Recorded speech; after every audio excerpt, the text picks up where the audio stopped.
I was very kindly sent 3 sets of markers from ARRTX. 2 Oros alcohol marker sets, 1 pastel set with 66 markers, and another vibrant set with 90. The third was a set of 60 acrylic markers. So here's my honest thoughts after using them all for a couple of weeks. Firstly, the alcohol marker boxes have a strap for carrying and the lid folds over so you can have them sat beside you while drawing to see all the colours clearly. And there's a plastic grid at the bottom so they don't get mixed up or slide about when you're using them. I recently went away for the weekend with friends on a mini art retreat and I brought them along for everyone to try too. The alcohol markers have a chisel tip, which I use for covering larger areas and blocking out shapes, and a brush tip that I use for finer details. There is no strong smell to any of these markers, and you can get a really nice gradient with no harsh edges. The vibrant set is really bright, though I find myself reaching for the pastel set more often, as that suits my style better. Which is lucky because my sister has already decided to lay claim to the other. I think there is a good range of colours in each set, with the vibrant set having additional shades of browns, greys and peach. Both sets also have a black and white marker. I have tested these on some thinner sketchbook paper, where it's best to have something underneath in case of bleed through. And I also tried them out in my watercolour sketchpad, which I preferred since I could add a few more layers without the paper buckling or bleeding through.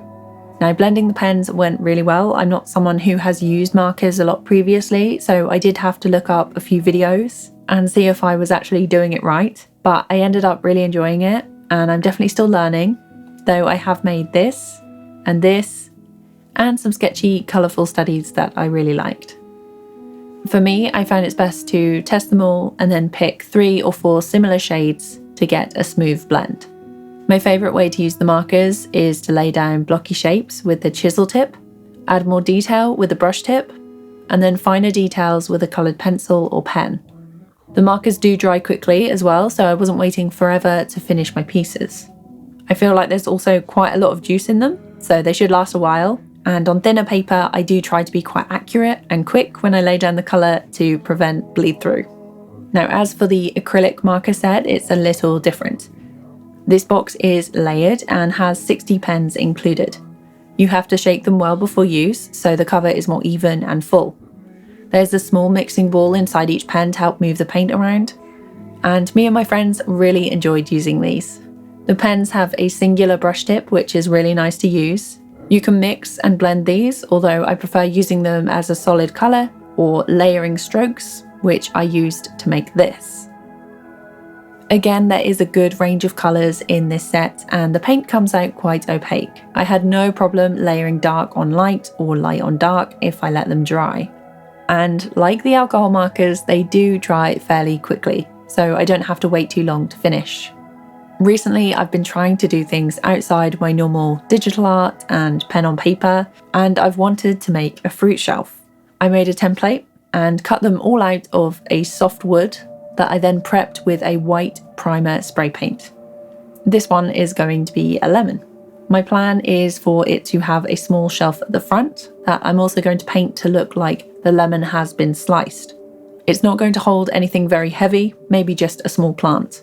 Once the primer was dry and no longer smelling like it was going to give me a migraine, I started out with a pencil outline and then used the alcohol markers as a test to see how it looked on the wood, which turned out to be better than I thought. There were some streaks left behind and the wood soaked up the marker very quickly because it was a soft wood. This left me with a good colour base to start painting, though I do wish I'd sanded the wood a bit more beforehand. Next, I switched to the acrylic paint pens, which performed better. Being more opaque and able to cover more of the wood surface, this ended up working really well.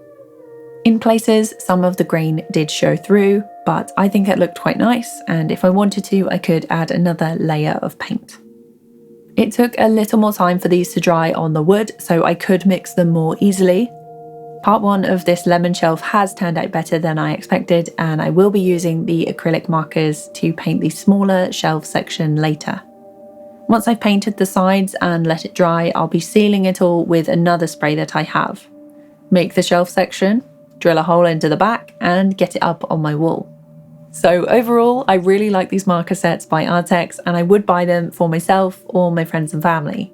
Big thank you to ARRTX for sending these to me. If you want to check out the sets I used today, or any of the other pens, pencils, pastels, or sketchbooks, I've put links to everything in the description.